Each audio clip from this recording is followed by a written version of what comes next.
السلام علیکم دوستو، میرا نام ڈاکٹر اسد محمود ہے۔ آپ جانتے ہیں کہ یہودی عورتیں ذہین ترین بچے کیسے پیدا کرتی ہیں۔ ایک تجربہ کار سائنٹسٹ تھا، اس کا نام تھا اسٹیفن، جنہوں نے اسرائیل میں 3 سال گزارے۔ انہوں نے اپنی ایک ریسرچ میں ایک تجزیے کی مدد سے اس بات پر روشنی ڈالنے کی کوشش کی کہ یہودی مائیں حمل کے دوران ایسا کیا کرتی ہیں کہ دنیا میں سب سے زیادہ ذہین ترین بچے اسرائیل میں پیدا ہوتے ہیں۔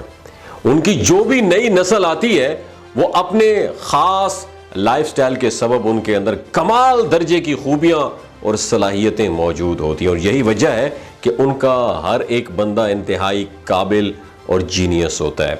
یہ جو سائنٹسٹ ہے نا اسٹیفن، حیرت میں مبتلا ہو کر کہتے ہیں کہ یہودیوں میں جو اضافی خوبیاں ہیں نا وہ گاڈ گفٹڈ نہیں ہیں، خدا داد نہیں ہیں، بلکہ خدا داد صلاحیتیں اتنی ہوتی ہیں جتنی ایک عام انسان میں ہوتی ہیں، لیکن وہ اپنے آپ کو بہتر کرنے کے لیے قابلیت اور صلاحیت کو اس طرح پالش کرتے ہیں، اس طرح پیدا کرتے ہیں جیسے کسی فیکٹری سے کوئی پروڈکٹ تیار ہو کے آئی ہو۔ اور اسٹیفن نے یہودی لائف سٹائل پر انتہائی گہری نظر ڈالتے ہوئے دیکھا کہ یہودی بچوں کی جو مائیں ہیں نا وہ پریگنینسی کے دوران بالکل ابتدائی ایام میں جب حمل ٹھہرتا ہے تو اسی وقت سے اپنے بچے کی پرورش کرنا شروع کر دیتی ہیں۔ یہ بات تو ایک حقیقت ہے دوستو کہ ماں کا باڈی لینگویج، حرکات و سکنات اور عادات، مینر اور ان کے جو معاملات ہیں، ان کا پیدا ہونے والے بچے کی صحیح صلاحیت، قابلیت اور شخصیت پر بہت گہرا امپیکٹ پڑتا ہے۔ اور یہی وجہ ہے کہ یہودی مائیں بھی پریگنینسی کے آغاز سے ہی باقاعدہ طور پر میتھمیٹکس کے کویسچنز کو سالو آؤٹ کرنا شروع کر دیتی ہیں،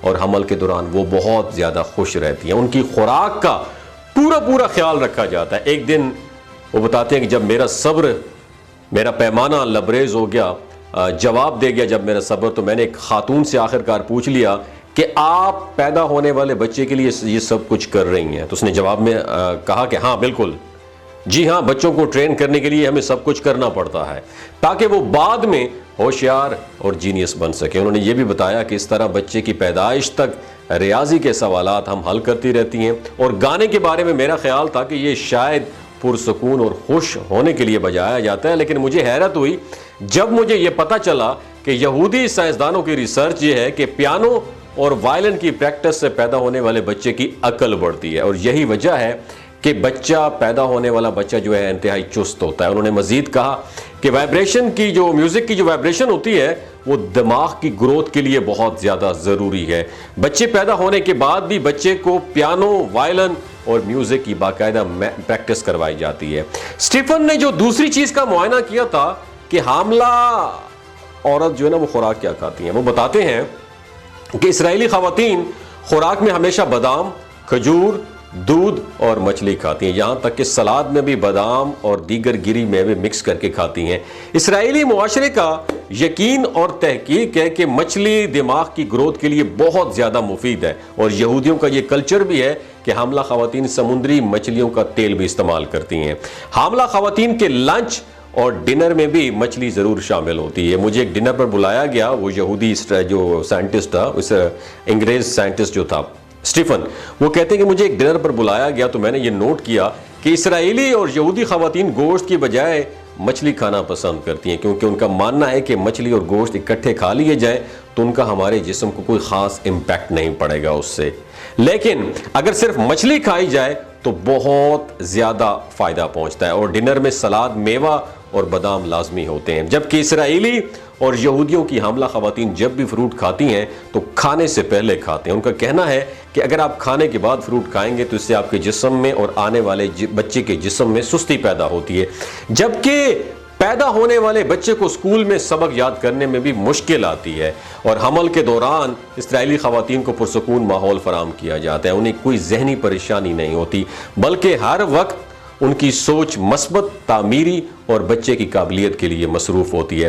اور حمل کے نشو و نما کے دوران ان کی پوری توجہ، محنت اور سرگرمیاں صرف اسی بات پر فوکس ہوتی ہیں کہ ہم ایک انتہائی قابل ذہین بچہ پیدا ہم نے کرنا ہے، اور یہ ناقابل یقین حقیقت ہے، ناقابل یقین جو ہے نا قسم کی حقیقت ہے کہ جب کسی معیاری فیکٹری سے انتہائی معیاری چیز بن کر آتی ہے تو اس طرح یہودیوں کی محنت، کوشش اور حمل کے دوران معاملات ہیں، اس کے نتیجے میں کہ انتہائی ذہین اور قابل بچہ اس دنیا میں آتا ہے۔ اس بات پر لوگوں کو حیرت نہیں ہونی چاہیے، کیونکہ جس بچے کی تربیت حمل کے پہلے دن سے شروع ہو جائے، کیا وہ بچہ اور قوم دوسرے ملکوں سے بالا تر نہیں ہوں گے؟ یاد رہے آج سے قبل جب مسلمان اپنے بچوں کی ایسی تربیت کیا کرتے تھے تو پوری دنیا میں مسلمانوں کا راج تھا، لیکن آج یہودی پوری دنیا میں راج کر رہے ہیں، مسلمان اپنی فوقیت کھو چکے ہیں۔ یہی وجہ ہے آج پوری دنیا کے بزنس کا 70% حصہ کس کے ہاتھ میں ہے؟